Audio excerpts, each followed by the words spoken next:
owning your life. Oh, hell yeah. The following program is a podcast1.com production. He started in a small town in Texas.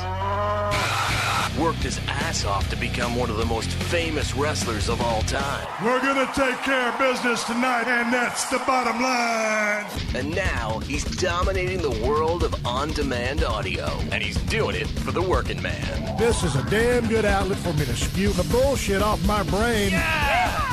This is Steve Austin, Unleashed. All right, everybody, welcome to Steve Austin Show. I am coming to you from the main streets of Los Angeles, California today. Over here at 317 Gimmick Street, sitting at a table in the middle of a living room in my Austin 316 chair. I got the ceiling fan spinning around like a rotisserie chicken on the low setting so you don't hear it spinning around like a rotisserie chicken.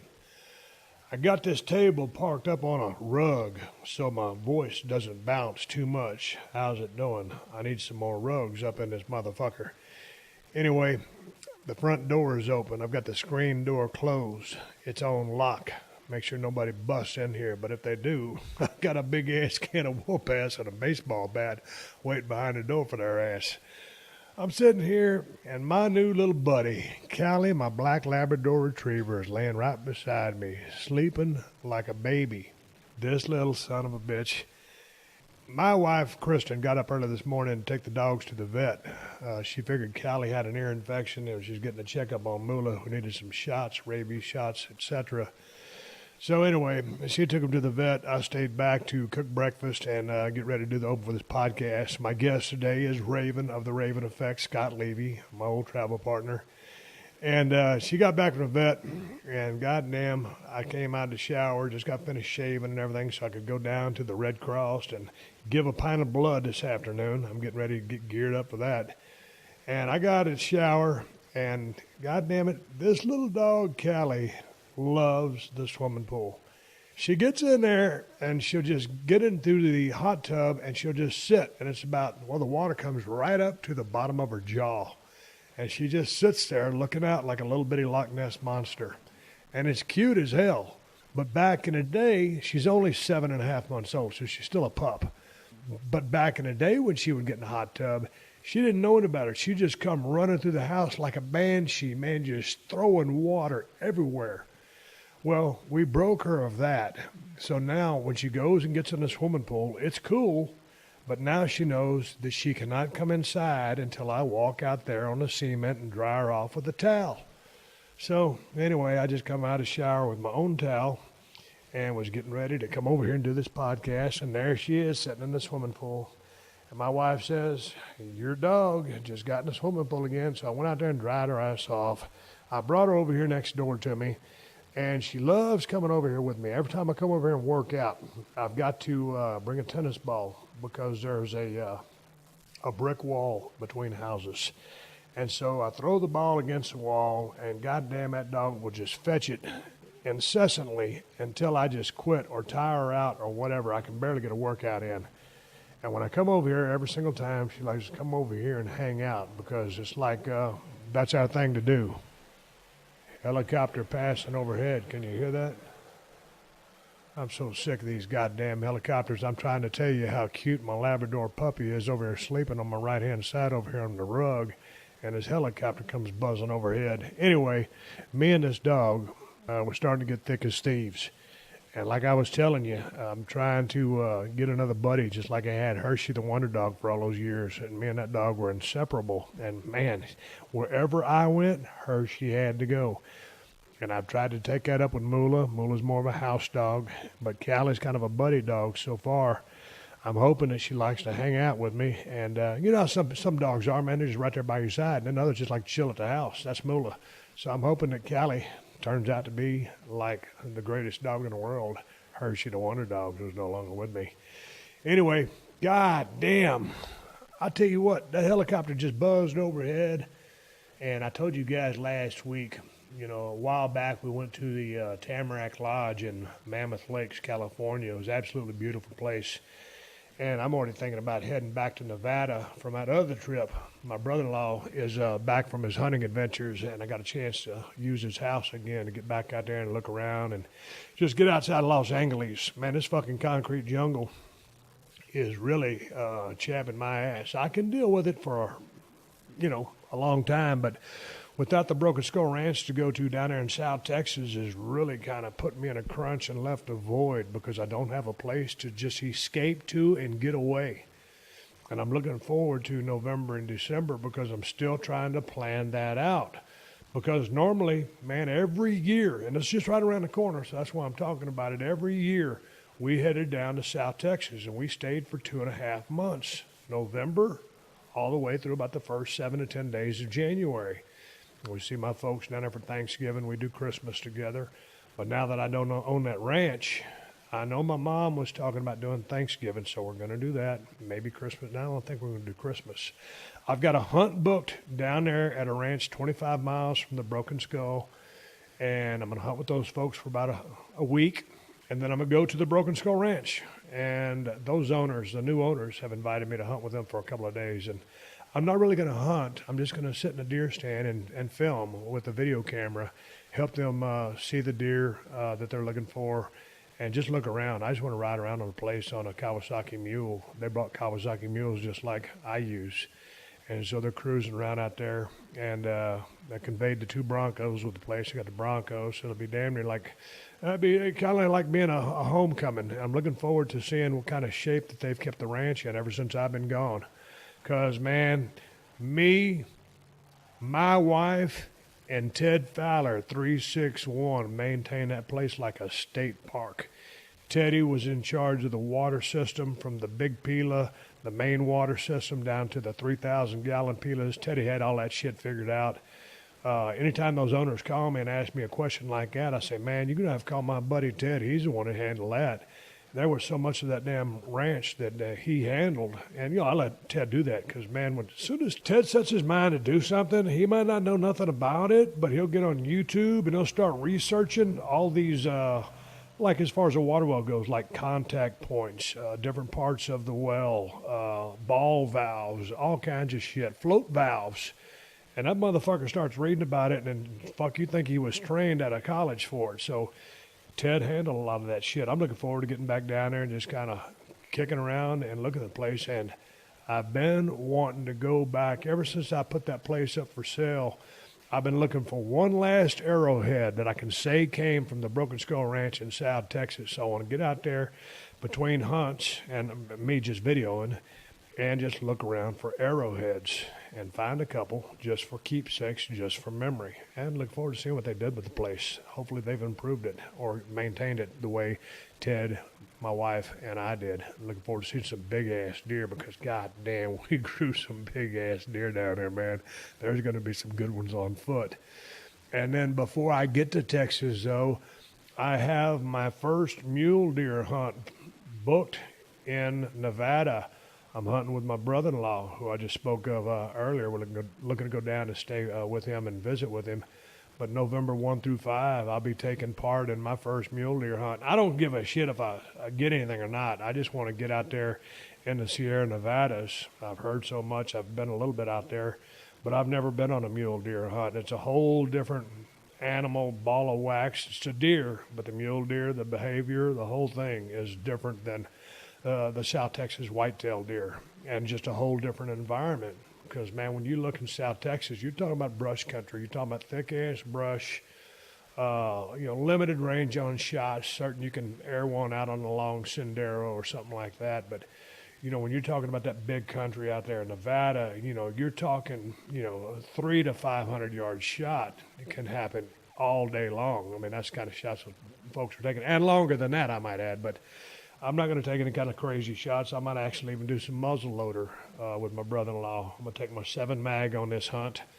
I think my 300 Win mag is a little overkill. I'm going to go 7 mag. And if you've been following the podcast for a while, when I'm in South Texas, I'm a 308 guy. So was Teddy. We just love a 308. At the distances we're shooting at, whether it's pigs, hogs, coyotes, whatever, that caliber is magnificent. But out there in that bigger country, with a little bit, I want to carry and shoot a little bit flatter. And the 308 will certainly shoot out to the range that I'm going to be shooting at. But I just think that 7 mag is a better choice. Going to take that, and goddamn, I'm looking forward to it as this plane flies overhead. And it's another reason why I can't wait to get the fuck out of Los Angeles, get rid of all this noise. But anyway, hey man, that's enough of me rambling. I'm just sitting there shooting the shit. Let me tell you something. I read every damn email that comes in, questions at steveaustonshow.com. Listen to the close of this podcast. I'm asking you guys to send me your emails, questions, comments, suggestions, something you want me to talk about or cover. Sometimes I like to talk to people, but sometimes I don't like to talk to people. But if you give me something that you want to hear about, I can give you my 411 on it. So please keep your questions, comments, suggestions, or topics that you want me to cover or someone you want me to podcast with and discuss current events on. Send them to me, man. I'm dying for it. Here's an email from Elliot from West Virginia. Dig his story. Hey, Steve, love the podcast. The story about your experience while eating a tamarack reminded me of a similar thing that happened to me and my wife. We had went for an afternoon matinee movie once and was excited to see we were the only ones in the theater. I love having a near-empty theater as I inevitably have some obnoxious popcorn muncher or talker sit close to me when there's not too many empty seats. As we sit there, the only two in the theater and almost time for the previews, these two dudes walked in, both carrying the biggest popcorn bucket sold. As they turn to see where they're going to sit, I see they look at us, and I then get the feeling, surely these popcorn-eating sons of bitches aren't going to sit by us with the whole damn theater to choose from. Anyway, they start walking up the walkway on our side. Again, I'm thinking to myself, surely not. Oh, yeah, these two dumbasses walk right up past our row, then turn around and walk over and sit directly behind us. The whole damn theater's empty, and I'm thinking, you got to be fucking kidding me.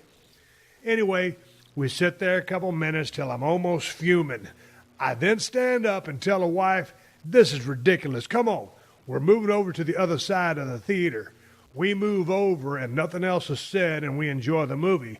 But I can't help but remember they had the whole fucking theater to choose from, could sit anywhere but around our two seats, and they sit directly behind us with a huge-ass buckets of popcorn.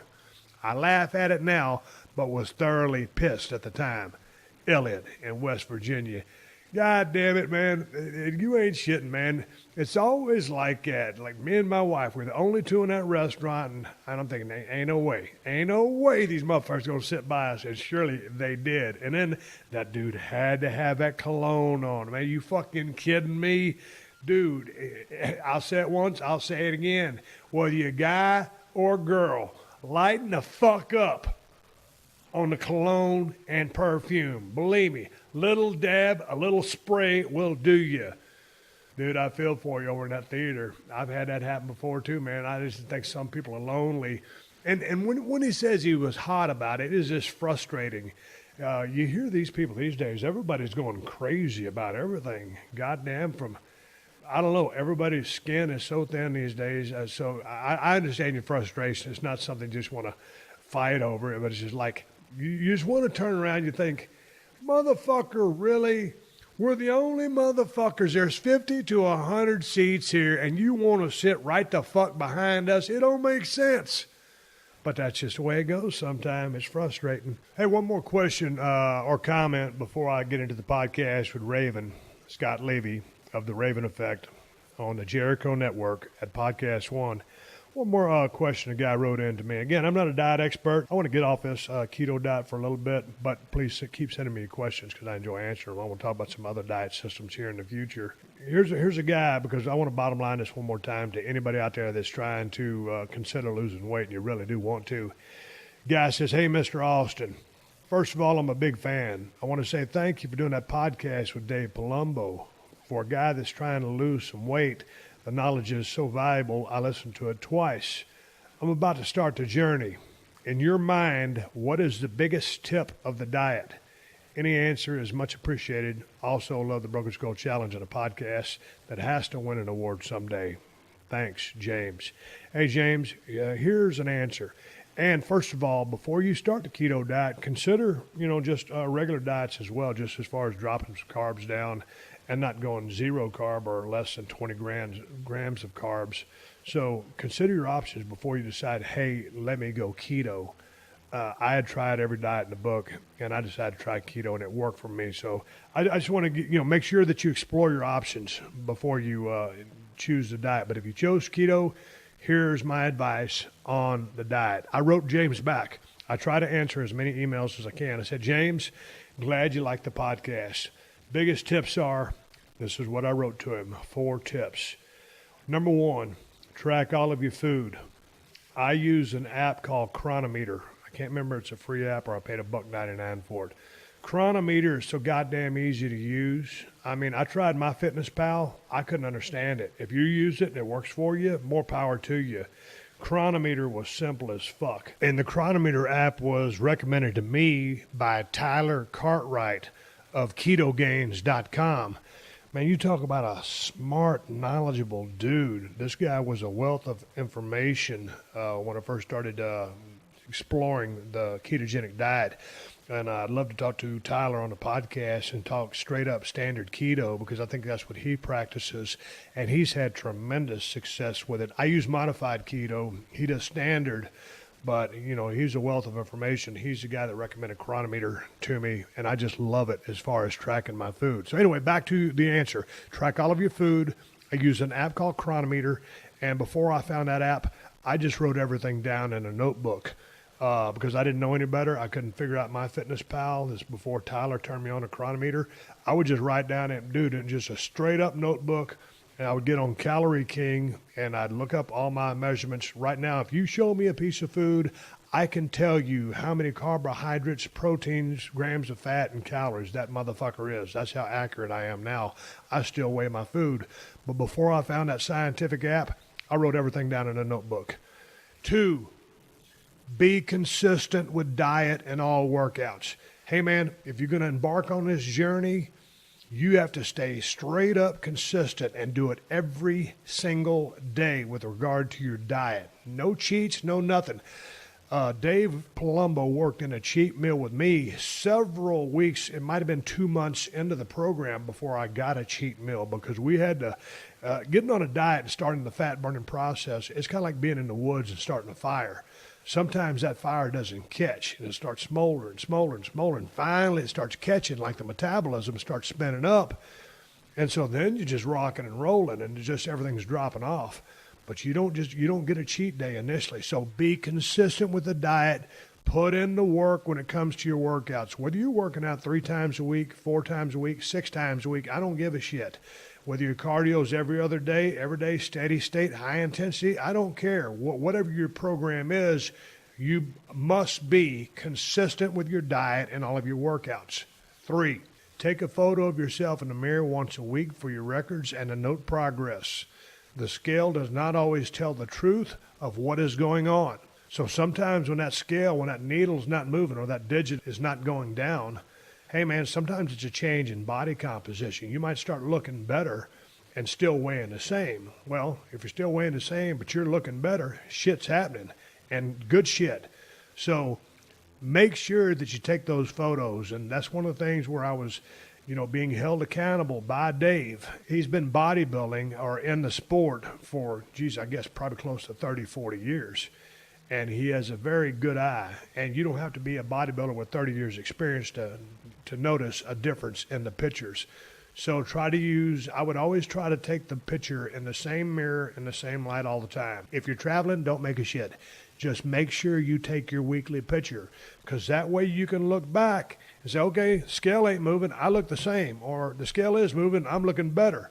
It's all about tracking your progress. Number 4, be patient.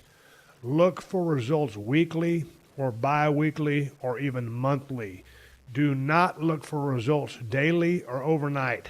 That never happens, and you will end up setting yourself up for failure. That's about it. Good luck, Steve. P.S. Set a realistic short-term and long-term goal with a date. So let me get back to number 4. There's been times, I was caught up in the diet, And, man, I have a hell of a weightlifting session over here at the gym. I do my cardio, and I'm thinking, man, I got to go look at myself in the mirror. Almost expecting there to be a visual loss in body fat from one workout because I thought I had such a good workout. Nah, big mistake, real dumb. You can go look at yourself, but don't look for short-term results on a daily, nightly, 2-day. You might get to the point where you're seeing those results come then, but don't look at that or you're setting yourself up for failure. Let me let this motherfucking helicopter pass by. Motherfucker. The NPR radio, this is not. So anyway, dude, be patient. It's going to take you a long-ass time to get down to where you want to go, depending on how much weight you have to lose. And for me, man, sometimes, when we first started, it was slow. And then it got to be sometimes a pound, 1.2, 2 pounds a week. That was exciting. And then it would stagnate. I might stay the same weight for a couple of weeks. And then it'd kick back in. So I was very, very patient. Now, me being by myself, I would have modified that. I would have started making changes to my diet plan. So be patient. And let me add in another 5. If you do change your diet, if you are working, doing this for yourself, with yourself, make very gradual changes and change, one factor. Dave would only change, he would only mess with fats because really that's all we had to mess with. Well, no, we took out protein in the beginning, but it'd be like 1 ounce of protein a meal or this many grams of fat. I mean, minor changes, one at a time. So make very, very small increment changes if you decide to make changes. And then that last one, like I said, set a realistic short-term and long-term goal with a date. I did, and it helped me see the writing on the wall and helped me stay true to what I was trying to do to help me achieve that goal. Anyway, let me wrap this thing up. I've got Scott Levy, the Raven, on the podcast. Part 2 of our conversation, Shooting the Breeze at 317 Gimmick Street.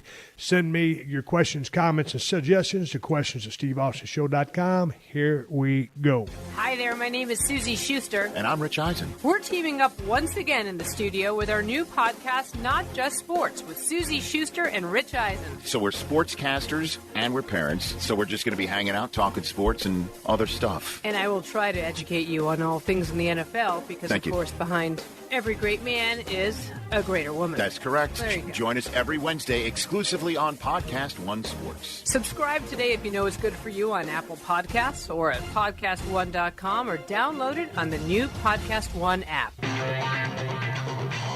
This is Steve Austin Unleashed. All right, I'm sitting here at 317 Gimmick Street. No agenda on hand. Sitting here talking about anything. Scott Levy.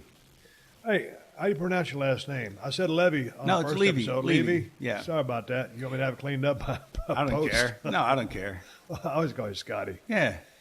I remember you used to leave me voicemails. You'd go, the Raven, caw, the Raven.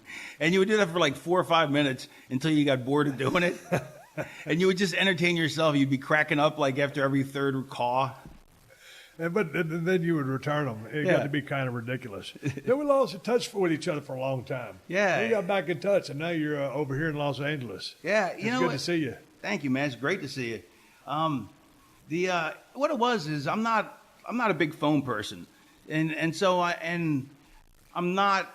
I don't know. I'm like in person, I'll chew your ear off, but at home, once I'm away from from the business or people, I'm just a hermit. I want to sit on my couch with my dog and watch TV and just not be bothered. And so I don't really keep in touch with very many people. Like me and Hurricane tweet each other, text each other maybe every 4 or 5 months.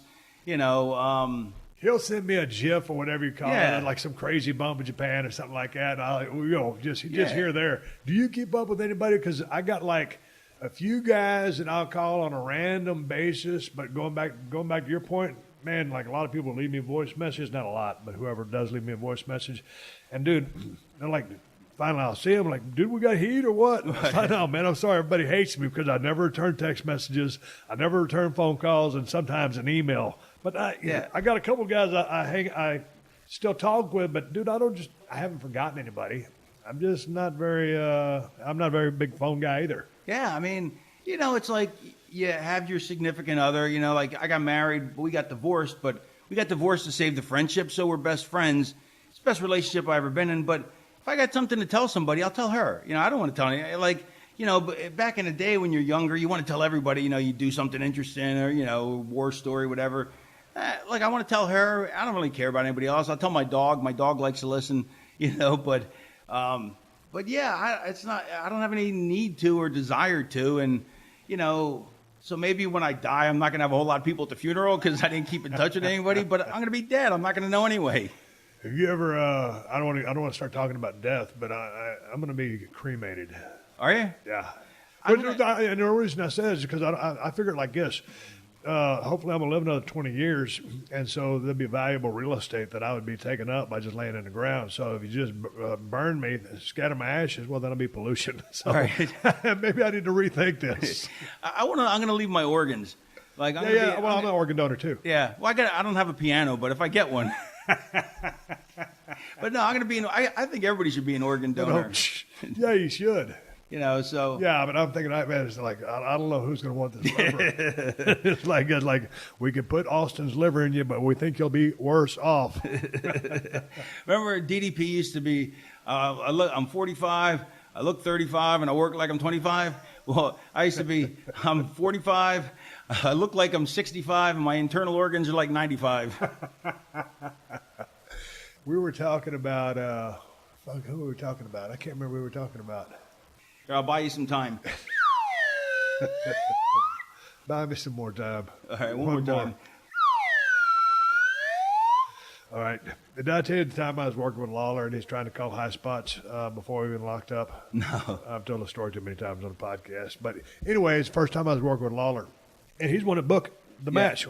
Monday, Memphis, Tuesday, Louisville, Wednesday in Evansville. And let me just say real quick, best worker I've ever seen in history of the business. When he was back in the day in Memphis, I don't think there's ever been anybody better. Dude, I'm a huge fan as well. He's one of the best ever. Yeah. And it was very economical. And like I was telling someone the other day, Lawler was more of a brawler than he was a scientific wrestler. Sure. He was a stand-up guy. But that's how you drew money back then because it was a fight. It was supposed to be a fight. But I'm in a ring working with him, and he booked the territory, so I guess he wanted to beat the new guy coming in territory. I don't know. Why wouldn't he? Yeah, I was jacked up. I looked the part, but as soon as the bell rang, forget about it. Right. Anyway, so we're working. We're pacing around the ring in a clockwise direction, whatever happened. And there's Lawler going into ventriloquist mode. All right, grab a headlock, tackle, drop down the tackle, drop down the hip top spot, and go, I don't hear very well. Right. What? And your nerves are probably like... Nerves. Dude, I'm working with the king. Yeah. And so anyway, he calls the high spot 3 times, and I'm like, huh? And fuck, it was dude in the front row was going, he said tackle, drop down, hip toss, Jay Brown.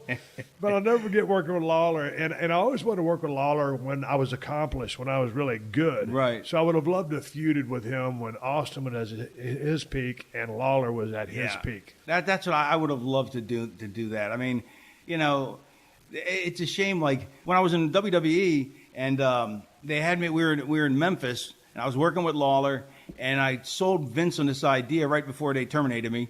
I sold him on this idea, the 7 Deadly Sins. It was the greatest storyline I ever wrote, right? And so Vince is like, "Oh my God, that's great! I want you to be on the booking committee." And I'm like, "I don't want to be in the booking committee. I want to wrestle. I want to do this."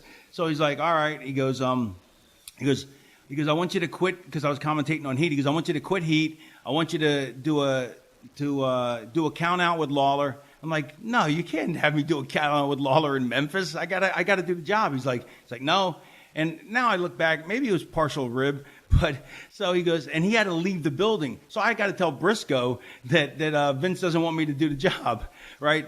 So I guess I hear that it ends up in Lawler's book that I wouldn't do the job for him. But the funny thing is I'm like, I'll go on record anywhere and say he's the best worker I've ever seen. I mean, far and away. But I'm like, what a way, like, if for your hero, you know what I mean? Yeah, to remember you, especially in his book. Yeah, but it was pretty cool though.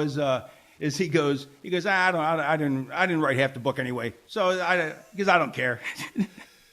What did you like about Lawler's work?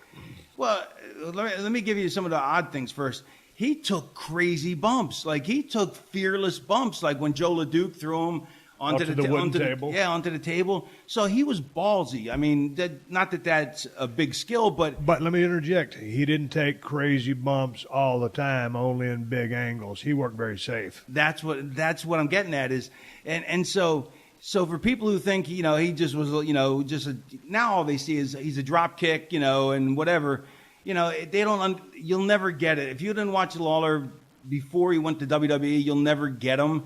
But he could talk people into the seats, babyface or heel.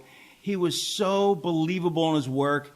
He was economical. He was creative. He never had the same comeback twice, which we all did the same comeback because the people wanted it, because you build a rapport and you want to have your signature moves. But he didn't, other than he had the fist drop, which was his signature finish. Well, that and pulled a strap. And pulled a strap, yeah. So yeah. But then once he pulled the strap, it was all varied, which I really respect because it changes the comeback, but yet he still has the signature beginning of it and the signature end to it.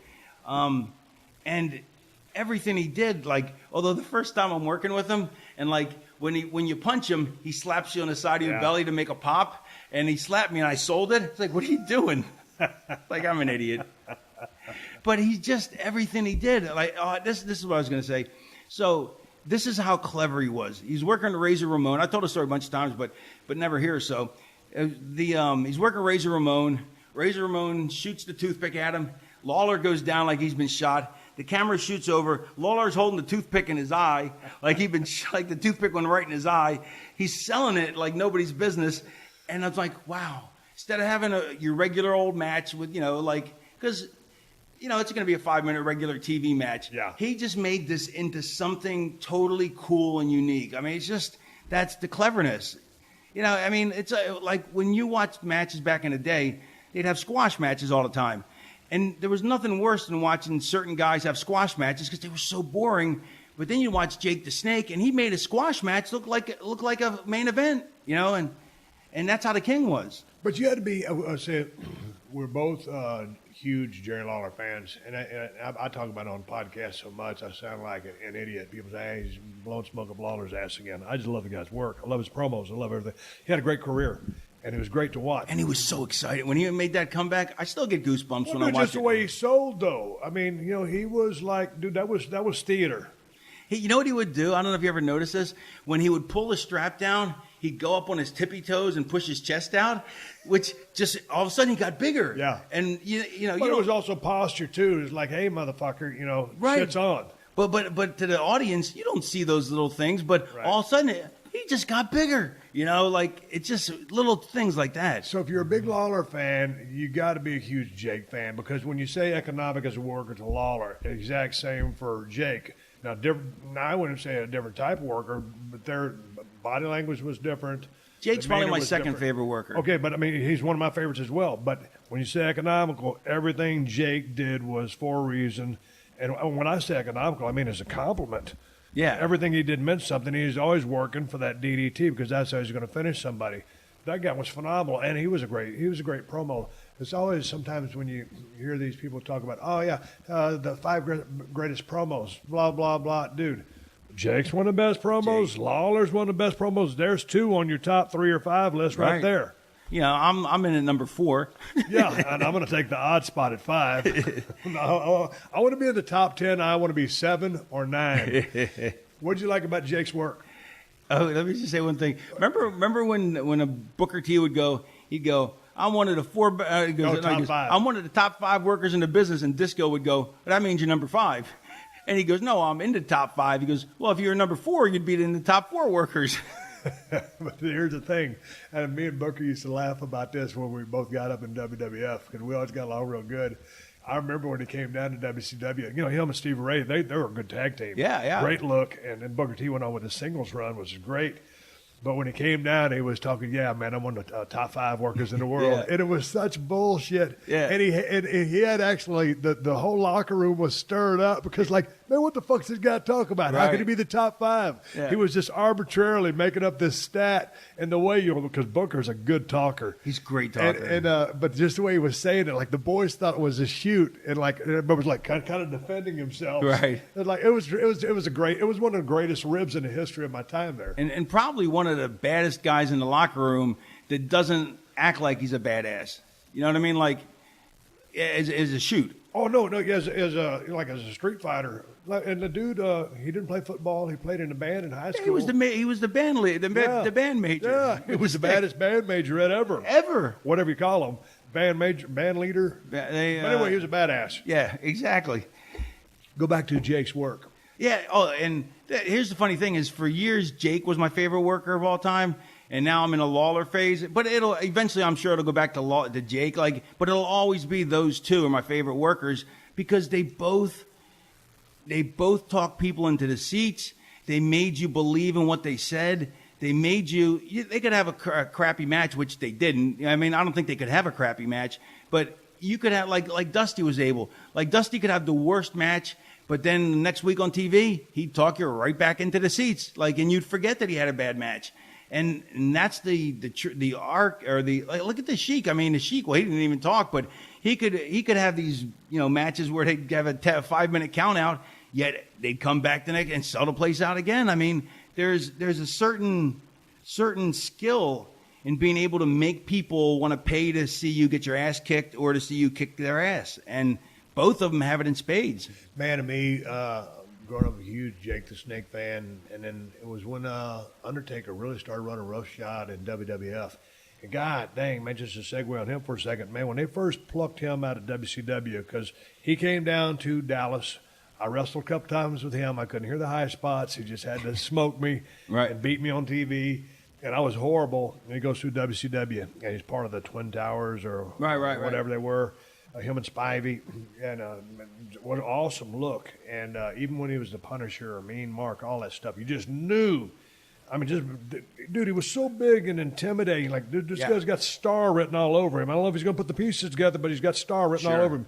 Sure enough, here he goes up to WWF, and they put that Undertaker gimmick on him. And there's nobody that could have pulled off that gimmick like Mark did. No. Nobody's. I've always said that if he was 6 inches shorter, he would have probably been the Ric Flair of the 1990s. You know what I mean? Like the perennial world champion, winning the belt, losing the belt. But because he was so big, they had to put him in a creature feature match for the longest time, and he couldn't display how good a worker he really was. Yeah, because as the biggest guy in the territory, you can't wrestle everybody scientifically. Right. It just doesn't make sense. But if he would have been 6'3" instead of 6'10", imagine the matches he would have had then. Speculation. Back to what really happened, though. So Vince puts the Undertaker gimmick on him. Man, I remember when he made his debut. I've talked about this podcast. I'll get to the point I was trying to make because we're talking about Jake the Snake Roberts. All of a sudden, he makes his debut at Survivor Series, whatever it was. I think he drops Snook on his dome. Dude, he was so scary. I mean, for his shoot. Yeah. And I'm sitting there, I knew the guy. I wrestled him a couple times, and we weren't tight at all. But I'm watching this guy and like thinking, man, this dude is really pulling this gimmick off, man. It's scary as hell. Kids, they showed the audience, the crowd shot, and these kids about to shit them pants. That's how scary it was. So anyway, fast forward. Let me just jump in real quick. When I was a kid, when you go to the matches, you go running up and hey, screw you to the wrestlers, and then they make a move at you. And you're like, you're not going to do anything. I'll sue you, right? Abdul the Butcher, you start yelling at him. He'd walk towards you. I'd back up. I'm like in high school. I'm like. I don't know if I can sue him. I'm like, this guy, I thought he was for real. I thought this guy was the madman from the Sudan. I thought he was real. I found out he's just a fat guy from Canada. I was brokenhearted.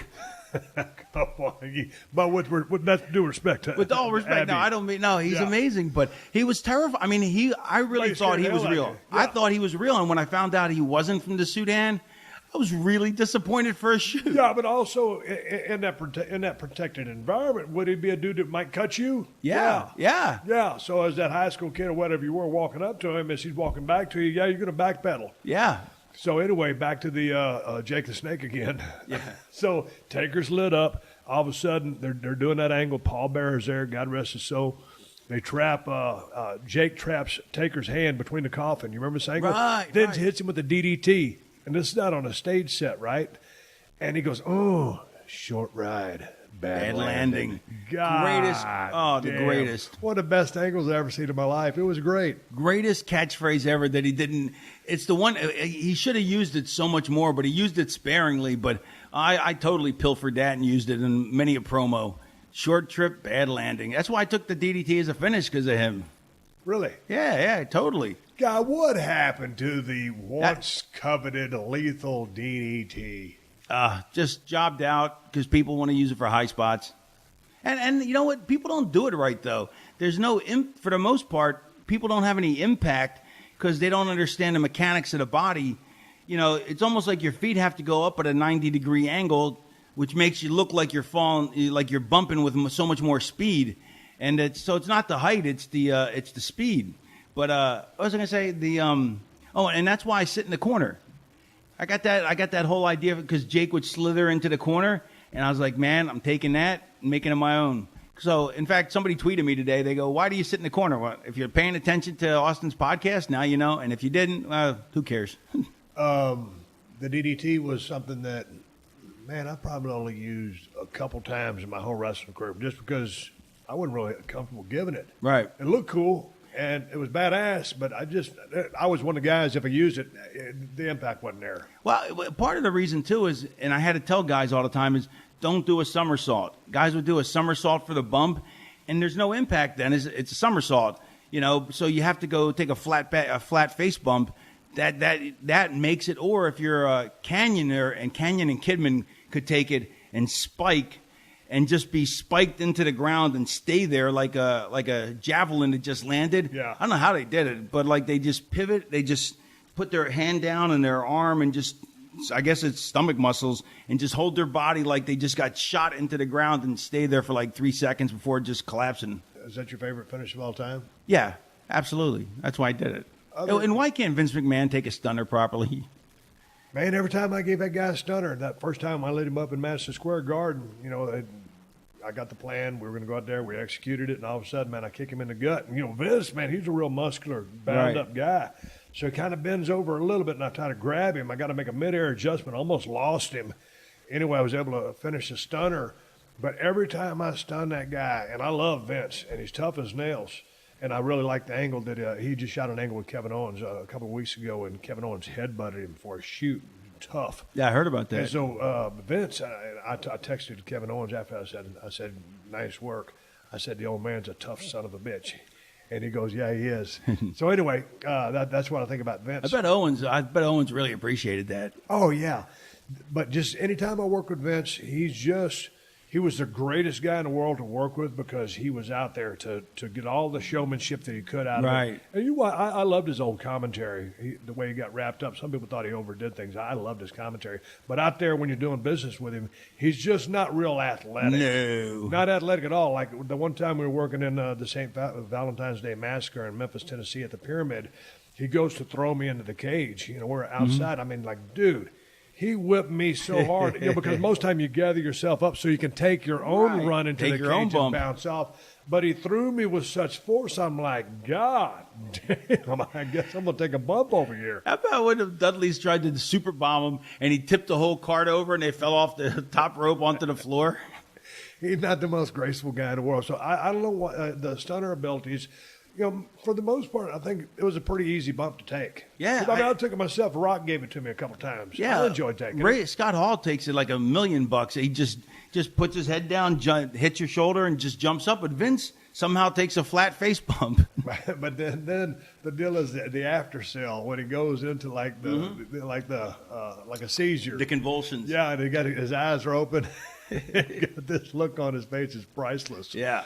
But anyway, where do you want to go from here? Wherever you want to go. We can talk about sex, drugs, rock and roll. Oh, you want to buy me some time there? I'll buy you some. I'll vamp for you.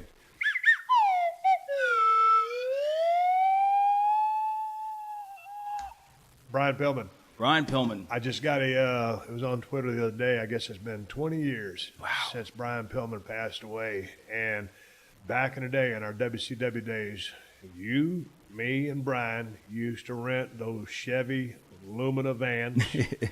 and we called ourselves the Comedy Trio, plagued by bad service. Plagued by bad. In every I totally Waffle forgot House about or that. restaurant we went to. I forgot that we were Yeah. plagued by bad service. That was our trademark. Yes. And we traveled around the world together, around the United States. Goddamn, we booked the territory. And if you and me were booking the territory, Pillman was riding shotgun, reading his vocabulary book. Yes, his power vocabulary books. Because he's trying to build up, You always had to drive because Pillman would be in the back lane. He'd be laying in the back reading. I always drove like crap so that you'd like, I'm not letting you drive, and I'm like, good. You were just your wheel skills. Yours, Worst. like Diamond Dallas Page. I don't like Dallas' driving. I didn't like Mick Foley's driving. Kevin Nash, I liked his driving skills. Billy Gunn, safe driver. You scared me. I'm the worst wheel man in the business. So, but self-admittedly, so you're cool with it. There's no heat there. No, So I could anyway, care we're less. driving down the road, laughing and joking and stuff, and booking the territory. And I can't believe it's been 20 years since that guy has died. And I'll never forget. I want to see if you got any Pillman stories. I'll never forget, man, right before he passed away, we was up there, was it Minnie or somewhere, because we were going to have a pay-per-view. And he'd been in the company for 6 months. I can't remember how long it was. He's kind of wobbling a little bit, carrying his suitcase out of building. I hadn't worked yet. And I said, man, he don't look so good. Because as tight as we were, back in the day, when I got up to WWF, man, I was kind of doing my own thing at that time. Right. And here comes Brian. He was recovering from his ankle. Because you were wrestling Savio Vega in his Sears Toughskin pants. Yeah, no, dude, Savio could work his ass off. Yeah. Man, that's a working son of a bitch. But, I saw Brian, and then, he ended up passing away. But I was just like, never in a million years did I think that guy would meet his demise that early because, dude, I just figured, first of all, he was a man's man. He was tough as nails. Everybody liked him. I mean, he was some of the Everybody guys liked because, him. I mean, he was out there. Greatest locker room promo history to business. Yeah, well, him and Arn. And so I just figured, man, there's no way the guy's so smart and just intelligent and electric. There's nothing ever going to happen to that guy. And then all of a sudden, we heard he died, and then we're out there and they ring the bell 12 times. I don't think it really hit me or understood that Brian was gone until they started ringing that damn bell. Really? Tolling the bell, whatever. And it was like, that was a heavy moment. It was on Monday Night Raw. It was like, God dang it, the gravity of it all weighed in. if he can die, that means any of us can. Yeah, so, but I'll never forget, man, we when I first got the call to come to WCW from USWA, and from the weekly territory days, when you go to WCW, now you're on a guaranteed contract. Right. And so you got a paycheck coming in the mail, like in Memphis, you got paid every Wednesday in Evansville. And we would go. Oh, that's right. Yeah, That's right. Yeah, and we would go to Evansville to the liquor store and cash our checks. And sometimes I was just double digits, and that's after working 6 days. Yeah. So it was ridiculous. So I'd go Wow, into- double digits? Oh yeah, dude. Ooh. And because sometimes we, if the territory was down, and we were working 3 to 4 days a week rather than the normal Sure. 6. So anyway, I go into Atlanta. I'm the new guy in the territory. I'm at the Atlanta Gold's Gym at the airport. Sure. And all of a sudden, I see Pillman across the gym. Dude, Pillman's jacked up. Yeah. Of course, he had his waist was like 28 inches, broad shoulders, all jacked up. And you could kind of feel the electricity from across the gym. I said, oh, damn, there's Flying Brian. Yeah. I'd seen him on television, but when you're in the territories or the grass system and the guys are in the big leagues, you just you see them doing their thing. So I didn't go introduce myself to him, be a marker, something like Right. that. So anyway, sure enough, I start working. I see him here, there. We pass by. We're always cool with each other, but, we got to be kind of friendly. And I'll never forget, we rolled into Dothan, Alabama, television taping. Here comes Brian, and I know him a little bit. And I don't even think we'd worked together yet. And he goes, hey, kid. He goes, we need to come up with a finish. We're a tag team. I said, dude, what the fuck are you talking about? I said, I'm fixing to get a United States title run with Harley Race because that's what Dusty's plans were for me to do. And I told Brian, I said, no, man, I'm going to be the U.S. champion with Harley Race. He goes, no. He goes, we're a tag team. Go talk to Dusty. So I go find Dusty. I say, Dusty, I was just talking to Brian. I said, what's going on? He goes, yeah, baby. He goes, we're going to, I'll save the whole list. And so anyway, we turned into a tag team. And at first, I think they just put us together to get guys over, established tag teams. I think you might be remembering this slightly wrong. What? And which I wouldn't. Which look, I'm remembering it wrong, but I remember that we were riding together, the three of us already, and then me and Pillman wanted to be a tag team, and you were going to get the U.S. title, and then Pillman found out. Yeah. Okay, but I am right because I did want to be I was going to be the U.S. champion. Yeah, you guys want to be a tag team. You guys were already. We were already good friends. Okay, so we were all riding together. Thank you for clearing that up. Yeah. So. Yeah, I mean, it's like I always felt like I got to be the odd man out, but it wasn't that. Watts just didn't like me, so I wasn't going to be there much longer. But that was right. You guys wanted to be a tag team. Yeah, because we figured we're both smaller. That way we can, because if you're smaller, you got to be in a tag team. I mean, what I never understood was with all the drugs Brian did and drinking, why he didn't just gas up and become 220, 230, 240, and just because he always felt like that he was that it was his size holding him back because the big man mentality. Dude, I always heard his football accolades. Throughout my wrestling career, I heard, hey man, that guy's a badass football player. All this stuff. And I think, okay, I guess he was, and I just knew him as a badass pro wrestler. Right. And then we shot the angle where I was going to break into his house with a gun. Right. And his wife was there and all that. And all of a sudden, I get there, and we're kind of just going through the beats, what we're going to do. And this is pretty cutting edge for 1995. Oh, really? There was. It was too soon. It was a. Oh yeah. If you'd have done it 4 years later, I'd have been main event money drawing, nothing but business. Well, it was attention getting for sure. Yeah. So anyway, but there we were at his house in Cincinnati, or right actually in Kentucky on the border. And dude, I walked in his basement. He had a real nice house. And, dude, there was All-America awards just plastered all over the damn basement. And I was like, he had his own tanning bed, the whole setup, and everything was framed real nice. I was like, holy shit, man. The rumors of this guy being a football star weren't bullshit. Right. He was the real deal. Yeah. Although I have to say one thing, though, not about him, but I always hated when they'd go, this guy played pro football. And then they'd be like, I'm like, well, wait a minute. If the guy played pro ball and he didn't become a big star, but he comes to wrestling, he's a big star, that means we're less than the football players. Why wouldn't they ever say he quit football to be a wrestler as opposed to using the fact that he played football as an accolade? You know what I mean? Right. That always irritated me.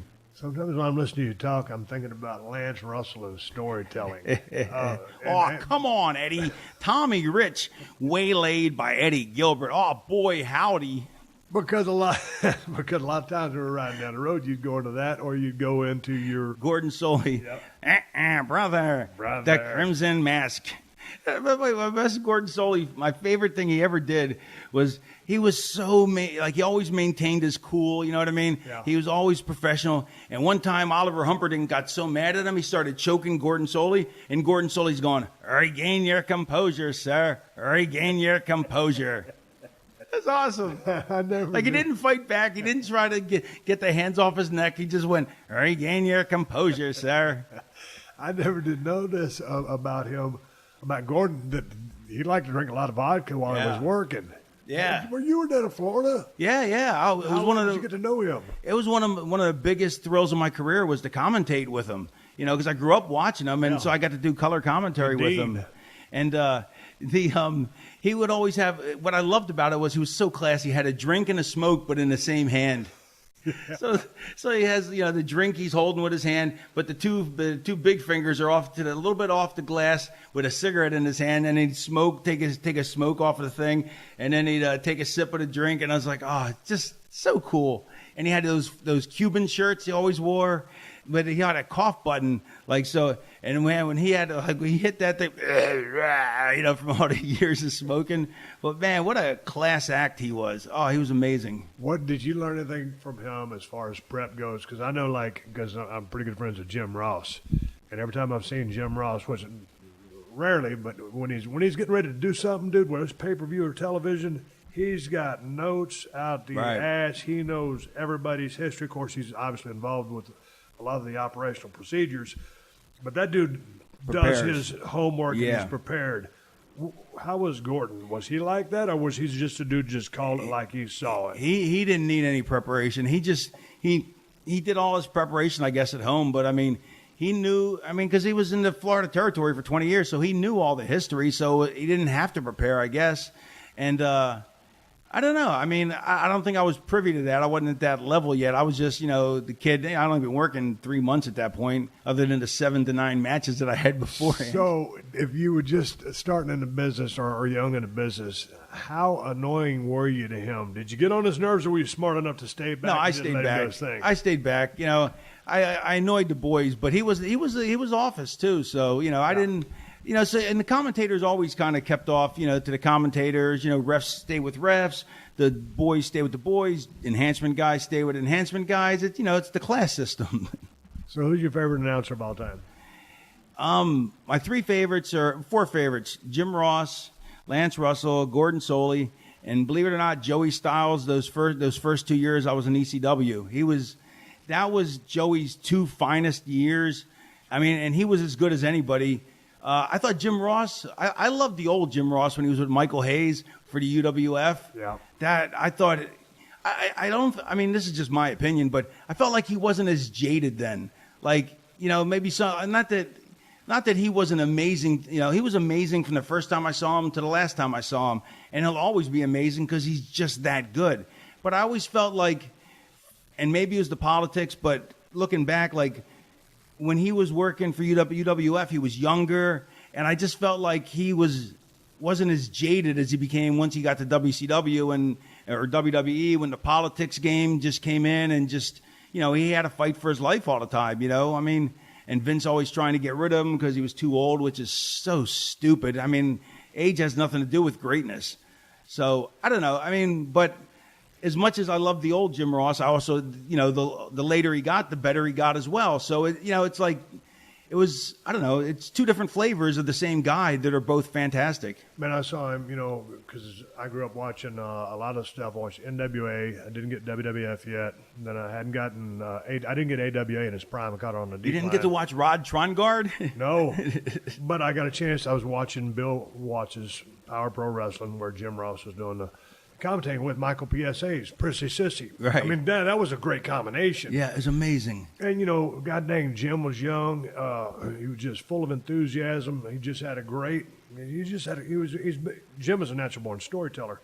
And then when he went to NWA, it was the same shit. It was all good stuff. And he came into WWF or WCW and then WWF.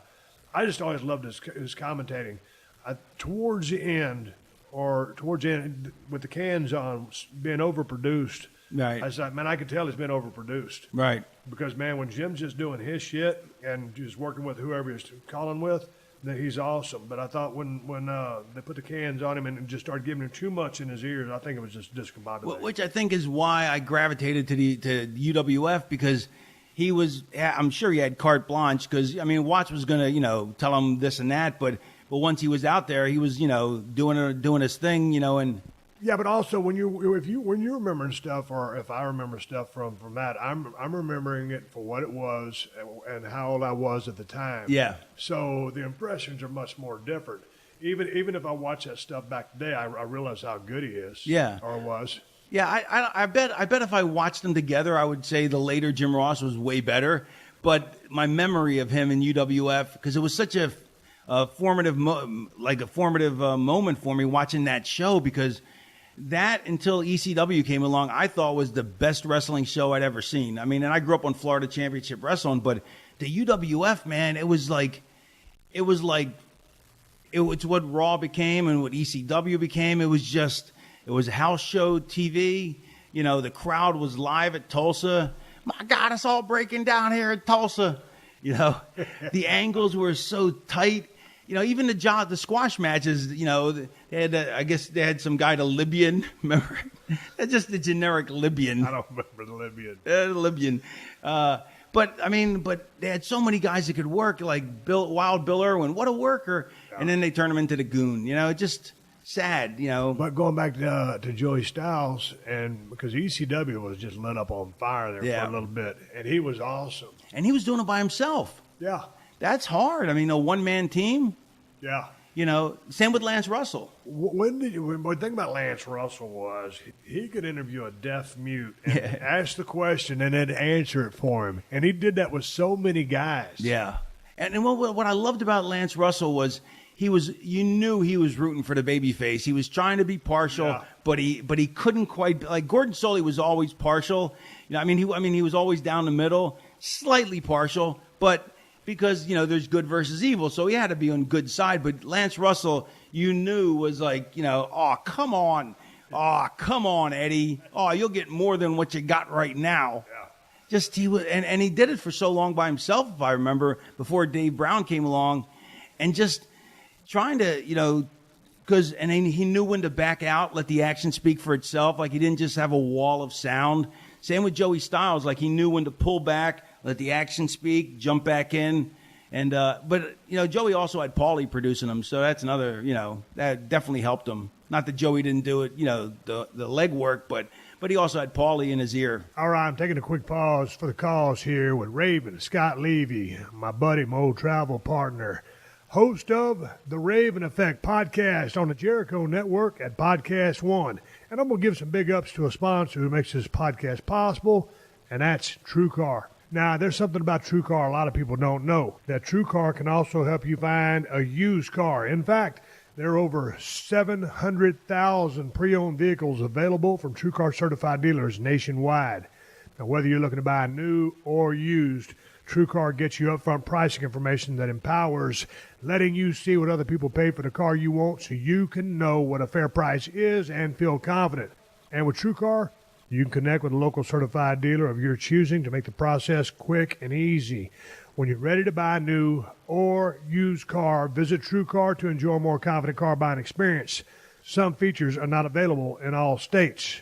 My home needs something. You know what Macy's Backstage is perfect for? Finding those just right little accent pieces that really freshen up your home. A great vase. The perfect mirror. Candles, throw pillows. Remember that elephant statue? So cute. And every week there's new stuff. With prices so low, we never need coupons. Okay, we've gone backstage for fashion, handbags, even pet gear and toys. But today, we're giving our homes a little backstage style. Macy's Backstage savings for everyday life. Visit Macy'sBackstage.com for locations.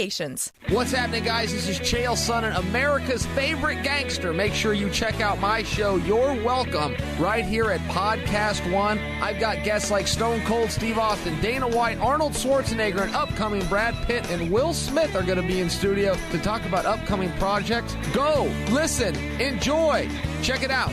And don't forget to rate, review, and subscribe. Send a pigeon, send a fax, write it on a postage stamp. Just make sure you are listening to Your Welcome at Podcast One or download and listen on the Podcast One app.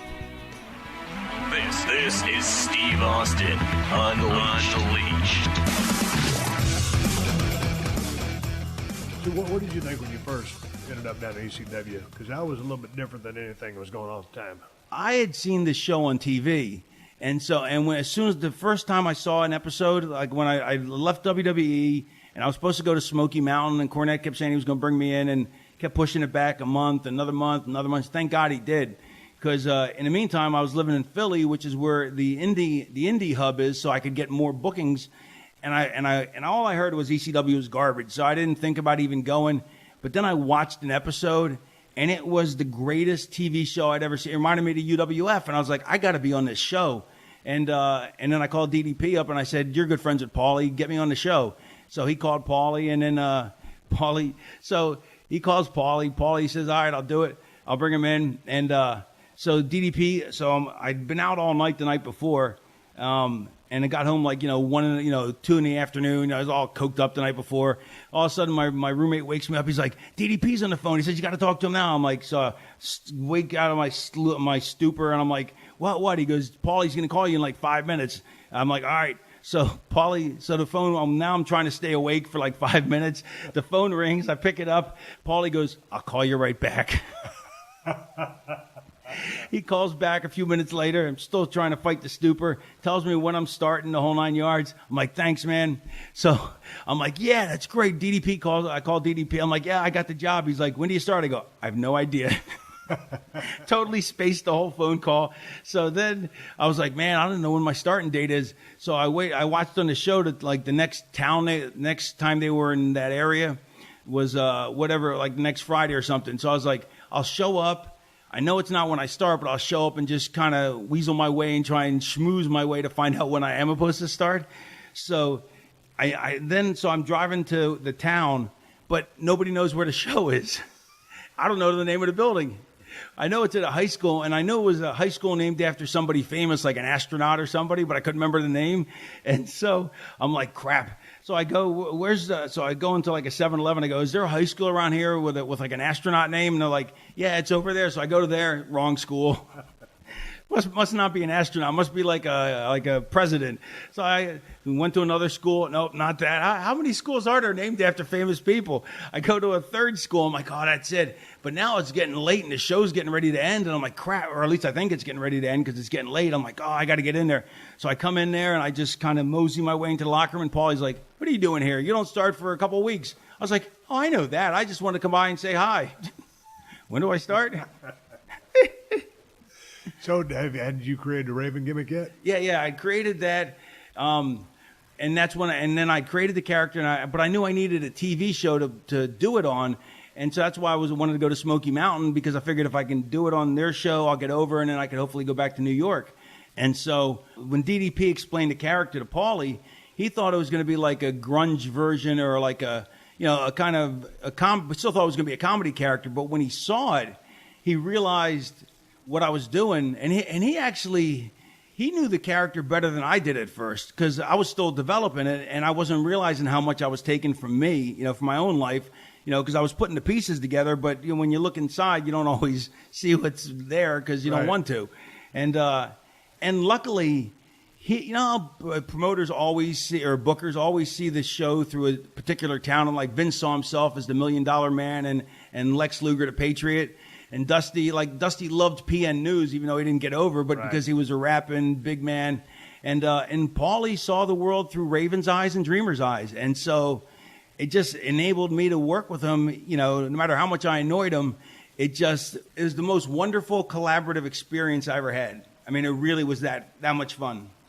How would you describe the Raven character to someone who you're about to turn on to ECW wrestling, but you got to check out this Raven guy. Okay, who's he? What does he do? He's a tortured, poetic genius who blames everybody else for his problems and refuses to look inward, and blame. Yeah, pretty much that's simple enough. I mean, that's pretty much it in a nutshell. When you think about it, when you look back at that locker room, dude, there were some lights out promos in that territory. Yeah. How long did it come up? How long did it take for you? You've always had a gift of gab, but channeled through the Raven, you took it to the highest level. Thank you. How long did it take you to come up with the shit that you were going to say with respect to setting up a match, talking about your opponent, your situation, or yourself? Just promos in general. What approach did you take? I'd love to say that I knew from the beginning, but I didn't. Like my first promo was like 30 seconds because I still was feeling it out, and. I think I remember it. It's the world is full of kings and queens. They'll blind your eyes and steal your dreams. It's heaven and hell. Kurt Cobain didn't make it, and he left behind an entire generation of something. Quote the Raven, nevermore. Because I already had the catchphrase when I came up with the name, and so that was like the best I could pull off at that point. And then there was a period where I was with Mick Foley, where I was managing him, but while I was wrestling. And Mick probably cut the single best promos of his career and maybe in the business, Yeah. And, talking about Uncle Eric, and Uncle Eric didn't love him. And, of course, then I would just go, quote the Raven, nevermore. That's all, and steal the heat. So I always aspired to do a promo of that level, and I finally nailed one.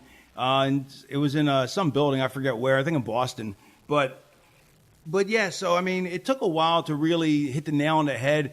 Like, I feel like I had more in the tank because I didn't get the run in New York. I don't like people say, what's your favorite match? I go, or what's your best match? I'm like, I don't think I had it. I don't think I ever got to have it. But of what I did have, there's about 5 that I really stand out.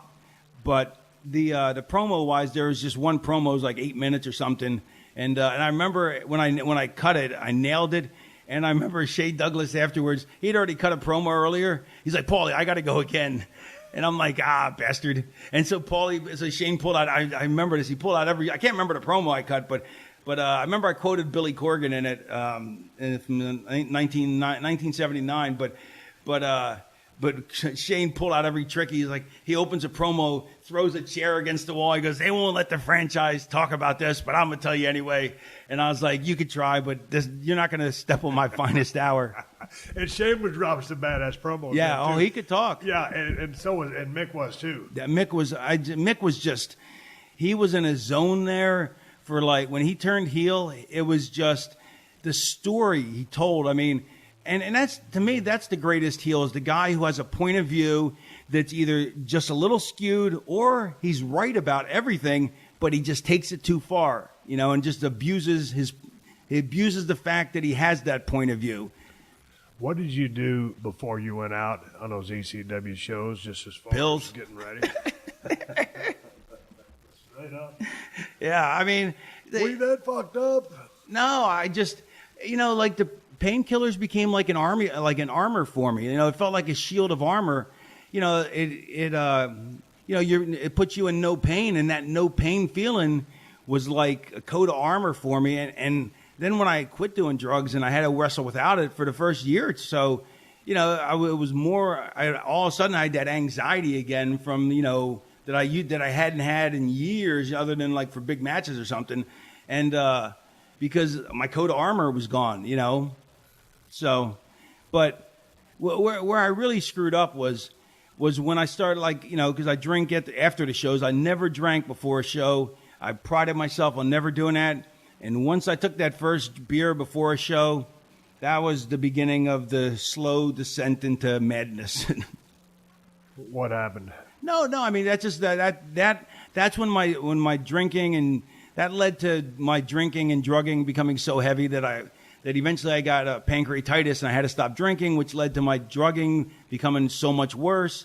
But if I never would have started drinking before the show, I never would have became an alcoholic and never would have drank. Because drinking every night's one thing, but drinking all day and all night's a whole other matter.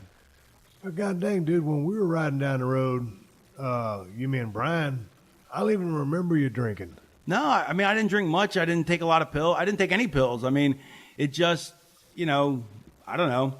I found a way to deal with all my emotional issues by pouring a drink on them and pouring pills in there. And so I didn't have to deal with it, So when did you quit all that stuff and go back to wrestling with nothing? Before I went to WWE. Before I went to WWE, I got clean and sober.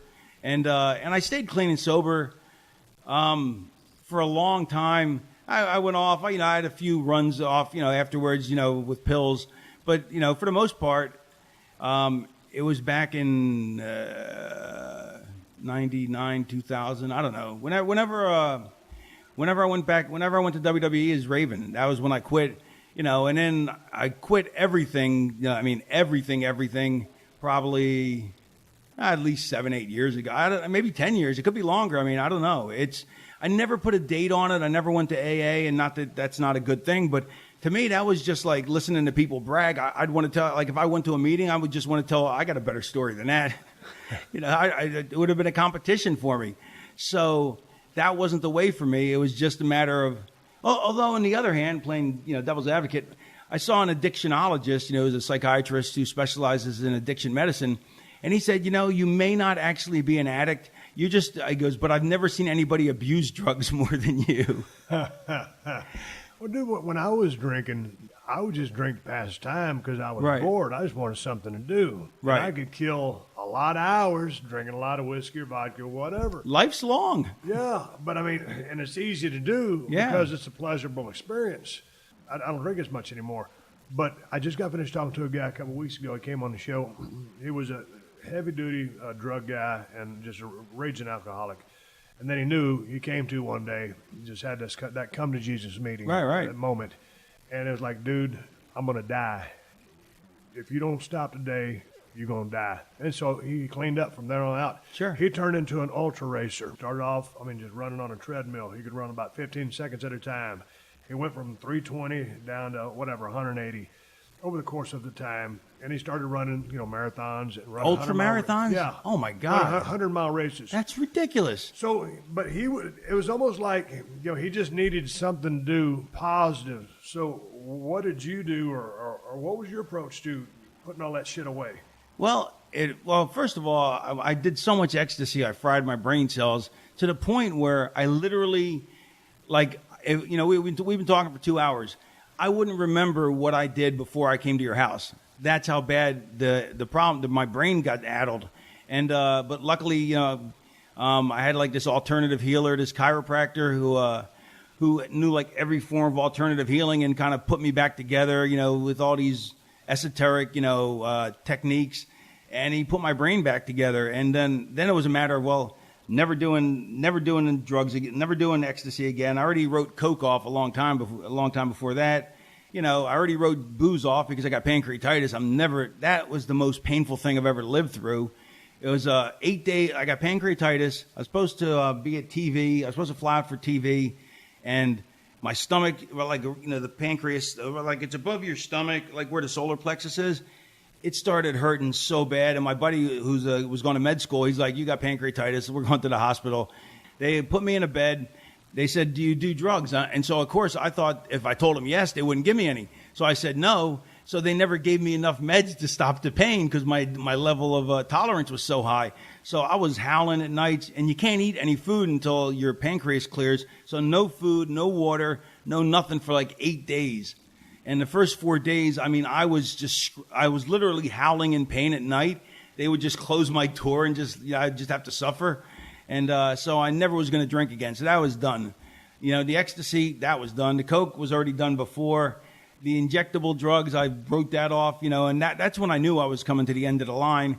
And then it was just a matter of I'm not going back to any of those things. So, I already checked them off the list. There's nowhere to go anyway. So then I became a shopping addict, started wasting money left and right because, you got to transfer the addiction until you deal with it. And then I started seeing a psychologist and dealt with it and, figured out what my problems was, my baggage was, and I still got problems and I still got baggage, but now I can deal with it, in a healthy manner as opposed to, a stupid manner. How do you deal with it? Is there a trigger that will set you off and hey, man, I check myself? All right. So I get anxiety when I got to make phone calls. I hate making phone calls to people. Like when you called earlier this morning, I'm like, all right, so pick up the phone and and so in my head, I'm going, I don't want to be on the phone too long. I don't want to be on too short. I don't want to, and you start thinking, you're like, because, you don't want to aggravate your buddy, you know what I mean? But so you don't want to drag the call, but you don't want to cut him off too soon while he's still happy to be on the phone. And I'm like, but those kind of things make me nutty. And so but now I just go, all right, well, either deal with it, and just take a deep breath, deal with it, and just play it by ear like you do the rest of life, or suffer. So, you talk to yourself, So do you try to stay off the phone? Yeah, so I stay off the phone, basically. No, it's just, that's just a small example, you know what I mean? So, but then you have friends you can talk to that you just talk to, and it's like, it's no big deal. But then when you haven't talked to somebody in a while, but that's just an example. I like doing stand-up. When I first started doing stand-up comedy, I didn't think it was going to be anything. I thought, I'm not going to be nervous at all. I wasn't nervous.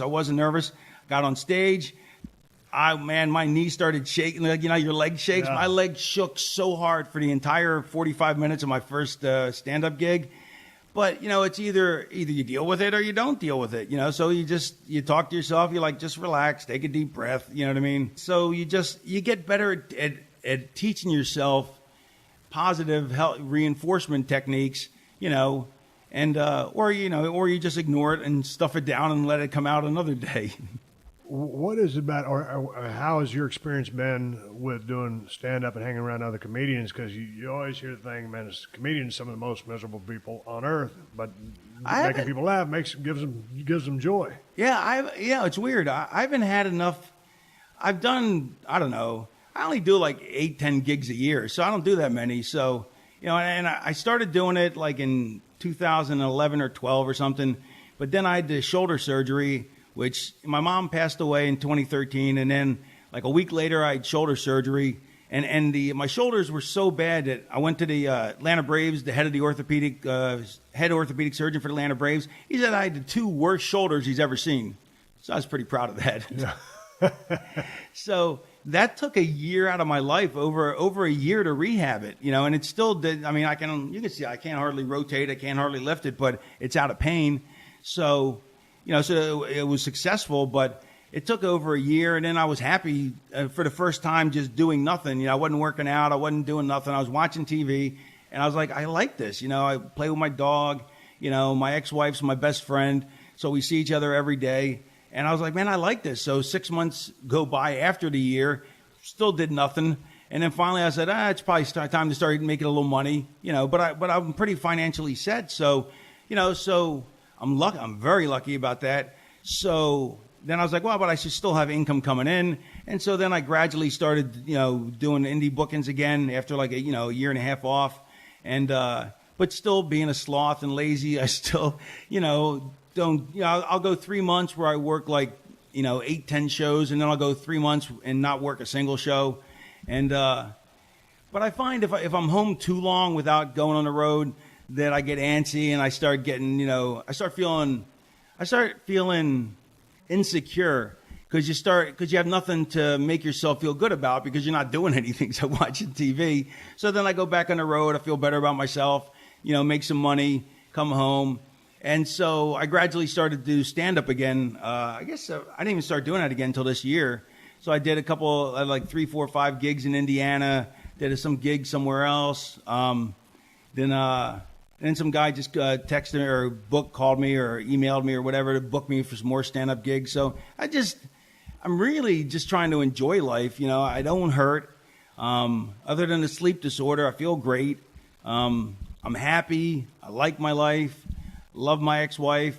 Love my dog. I love watching TV because that, like you say, you get bored, so you're drinking to kill the time.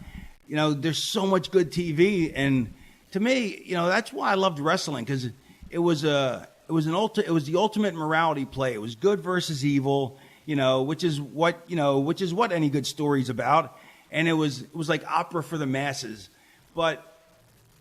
Now I don't have the same enjoyment, but I found that enjoyment I found in watching wrestling, and watching so many other shows like The Blacklist, or there's so much good TV now. Yeah, but hanging around, if you're doing the comedy clubs, I mean, you're not working them steady, but are they like The Boys? Do they take you in? Same thing. It's the exact same, except you don't have to lace up your boots. Right. Which is a pain in the ass. Remember, like you'd be like, oh, I don't feel like lacing my boots up. You're still in the ring? Yeah, I got a tag match next week in Montreal, I think. Heel or baby, and are you making a comeback? This is my psychology. I don't want to take any bumps anymore. I refuse to take any bumps because I don't feel like getting beat up anymore. So as a baby face, come in on the shine, let my partner take the heat, and then I'll get the hot tag. No bumps, no fluff, no muss, no and then but the fans aren't going to notice because. They're not there to see me get beat up. They're there to see me make a comeback, and I got a partner, whoever the tag team partner is, to get beat up. So, and that's the great thing about wrestling is you can hide anything. You don't like guys are always like, guys are like, I'm injured, I can't work. You work around it. Like when me and Pillman first started feuding, he hurt his quad. And he was really worried because he wasn't going to be able to do all the high flying. And, this was his first feud with somebody who it wasn't going to be just, match versus match, high flying match like with Liger or something. It was actually hopefully going to be a storyline. And I'm like, man, you don't need to, because he had never worked, like Memphis style, And so remember he used to love this spot I showed him where you go to shake hands, but the guy won't do it. The babyface goes, wait a minute, and puts his left hand out, and then you shake left-handed so you can hip toss him with the right. Yeah, and so garbage. Yeah, I use that spot so many times. But that's the whole thing. Yeah. But that's the thing is people come to be emotionally moved. Right. And so, if you tell your story right and you have your psychology, there's no need to take a million bumps. Finley never leaves his feet. Yeah. Has amazing matches. And I used to come back from the locker room and I'd have taken 2 bumps at the most, And he'd go, "You took too many." And he was serious, you know that. So how's it work out there where the places you're going? I don't know. They're just the usual. Oh, that's right. You've never done indies, have you? No. Yeah, it's a lot of fun. I mean, you get there, there's always somebody to pick you up so you don't have to go get a rental car, which is fun. You know, you go to sleep in a ride to the building. You know, you get to the building. You know, you're basically to rule the roost because you're the name. You know, everybody, you can do anything. It's like working with guys where you can say, look, this is what I want to do, you know, and they're like, well, I want to get this and I want to get that. And I'm like, just trust me. And then after the match, they'll go, man, that was the most reaction I ever got. But we didn't even do anything. I'm like, yeah, because that's what wrestling is. Yeah. You know, it's Shakespeare, you know.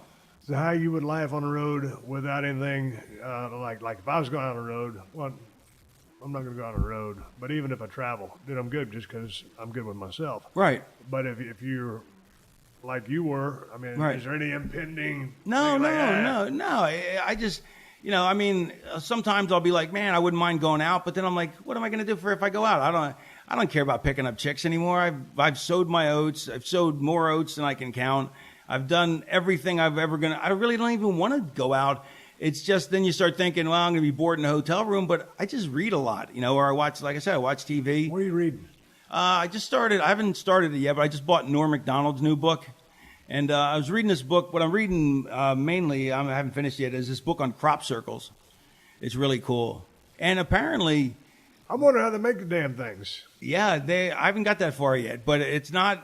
There's people that make the fake ones, and then there actually are real ones. And there's like all these differences in between. And like that when you see the photographs, like the photographs of the real ones compared to the fake ones, you're like, holy crap. I mean, it really is different, you know.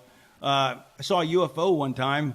I was walking my dog. Yeah, it's a shoot, you know. Like I believe in that stuff, but I was walking my dog and I saw this star up in the sky. I thought it was a plane at first, but it wasn't moving. So I'm like, you know, and it was really bright, and it didn't seem like it was that far away.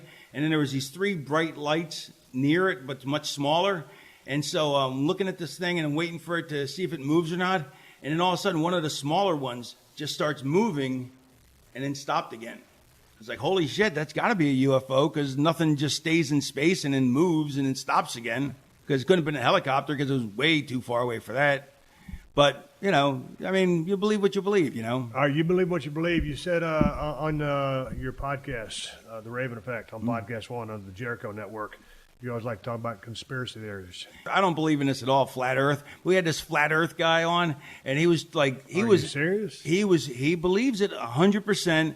Like I've emailed him afterwards, you know what I mean, and tried to give him, well, what about this theory? He's like, nope, that doesn't prove it because this, and this, and he absolutely believes 100% that the Earth is flat. What about did man go to the moon? Yeah, of course, yeah. I was watching enough stuff on that. Like that guy, Neil deGrasse Tyson, yeah. He goes, it would have been harder to fake going to the moon than to actually go because to do what they needed to do, it just would have been so much more difficult.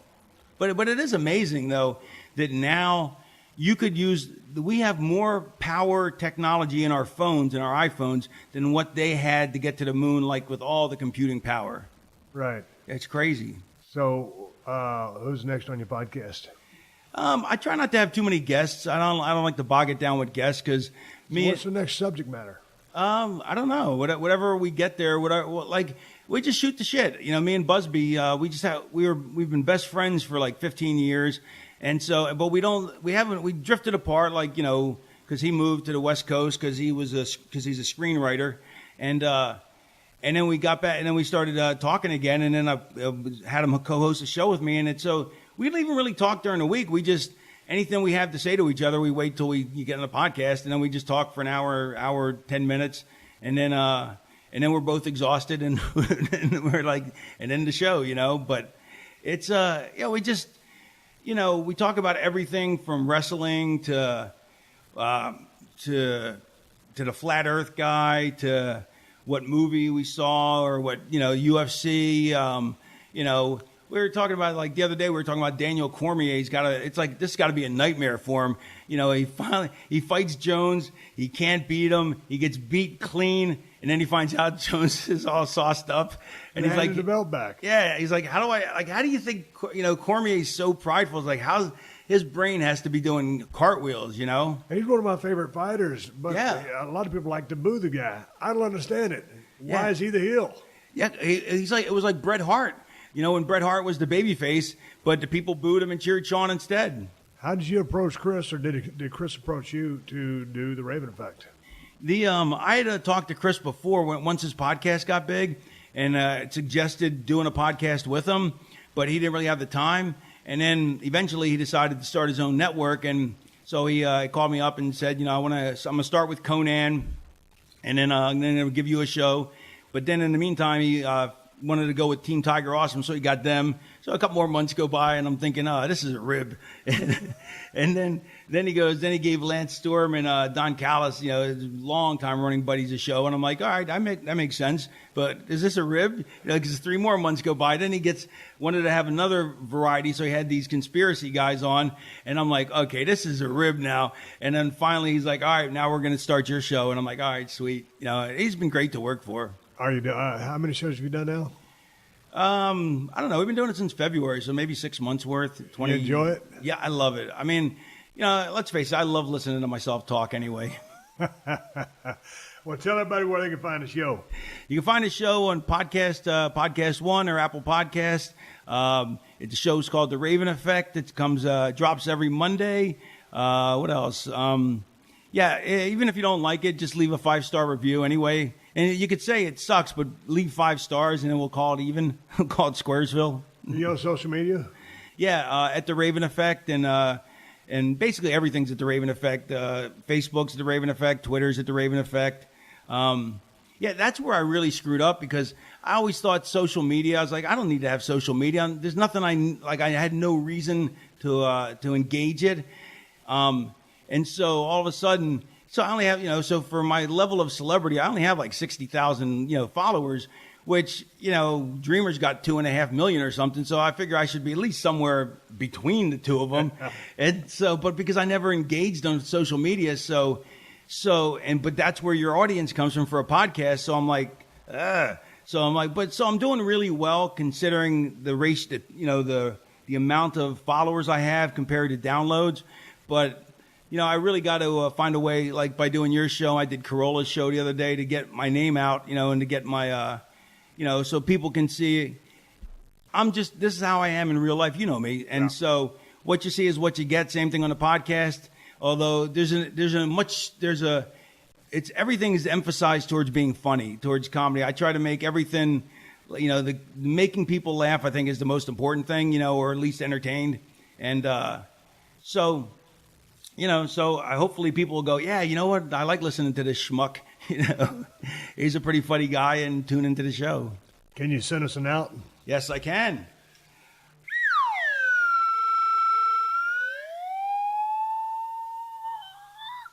Scott Levy of The Raven Effect signing off. I'm Steve Austin. I'm coming back to wrap up his show. We're out. Hello, Dick Enberg here, and I'm mighty excited to announce the start of my new show, Sound of Success, right here on Podcast One. For 60 years, I've rubbed shoulders with sports greatness, from athletes in the world of football, baseball, college and professional basketball, golf, tennis, the Olympics, and so much more. Join me as I explore in-depth stories from the greatest figures in the world of sport, and I'll share a few of my own. Download new episodes of Sound of Success every Thursday on the Podcast One app, Apple Podcasts, and PodcastOne.com. Oh, my. All right, everybody, give me the go-home cue. It's time to wrap up this podcast and ride off in the sunset. Before I do that, I want to thank my guest, The Raven, Scott Levy, host of his own podcast called The Raven Effect. Him and his buddy shooting the breeze, talking shit, all kinds of crazy shit. And, of course, you've got the crazy, awesome, wonderful special effects created by Scott Levy himself. Dude's a sharp cat. He's fucking out there, and he's a good friend of mine. Check out his podcast. It was good seeing you in person, dude. Hey, man, here's something for you guys to watch. Right now, I'm in the middle of watching the Hell in the Cell pay-per-view. I'm not through the pay-per-view all the way yet. Maybe I'll have a few comments about it. I haven't seen the event yet. So far, so good on what I've seen. And then if you ain't seen my show, which is on CMT right now, I highly suggest you set your recording device on your channel box. Someone sent me a tweet the other day that no one uses a DVR anymore. Well, that's what the fuck I call it. I call it a DVR. It's on the fucking DirecTV. That's what the fuck we get. Yeah, man, I just hit the record button. So if it ain't a DVR, I don't know what the fuck it's called. But anyway, check it out. This season, it's building right now. We're 3 episodes in. We got the women coming up next week, and things are fixing to start ramping up. I'm telling you, set your DVR or your recording device, whatever the hell you use, for Steve Austin's Broken Skull Challenge on CMT. It's on Tuesday nights, 10, 9 Central, all across the United States of America. If you've never seen this show, give it an opportunity. Just set your DVR and record an episode. If you don't like it, then turn it off after that. But I guarantee you this is the baddest, toughest, coolest show on television, and that's the bottom line because I said so. That's something to watch. And as far as all those badass T-shirts I'm wearing on Broken Skull Challenge, you can find those at ProWrestlingTees.com/Steve Austin. And if you're thirsty after watching that badass show, I got a good beer for you. It's called Steve Austin's Broken Skull IPA, brewed by El Segundo Brewing Company. Stop by the brewery if you come down here to Los Angeles and you're visiting on a trip. Go by the brewery at 140 Main Street, or go to Whole Foods and Total Wines if you live in California. That's where you can find my beer. If you don't live in Cali, check out InsideTheSaddle.com and see if they ship to a state that you're living in. Hey, man, if you're looking to get either the Cold Steel Broken Skull knife or the new Working Man knife, you can find them at my new Amazon store. Amazon has the best price on both knives, both extremely high-quality knives, and they're badass. Everybody needs a pocket knife, whether it's to open a letter, cut a piece of rope, a seat belt, save your life, whatever. Just go to Amazon.com/shop/Steve Austin. Everybody got to have a pocket knife. I got to say one more thank you to all the fine sponsors of the Steve Austin Show. That's how I'm able to do this podcast for you twice a week for free. You can find all my sponsors at podcast1.com. Just click on the Killer Deals button at the top of the page and then click on the Steve Austin Show banner. Folks, if you want to follow me on social media, I am on Twitter and Instagram at Steve Austin BSR. And I want to share more stories like the one I read at the open of the show. If you have any stories that you want to share with me, if you have any more questions, comments, or want me to cover a subject that you want to hear about, I want to start doing that more with the direction I'm taking in the podcast. So send all of your questions, comments, suggestions, whatever, to questions@steveaustinshow.com. You send it in, I'll research it and give you my 411 on it. Folks, until next time, my name is Steve Austin, and I will catch your ass down the road. Download new episodes of Steve Austin Unleashed every Thursday at podcastone.com. That's podcastone.com.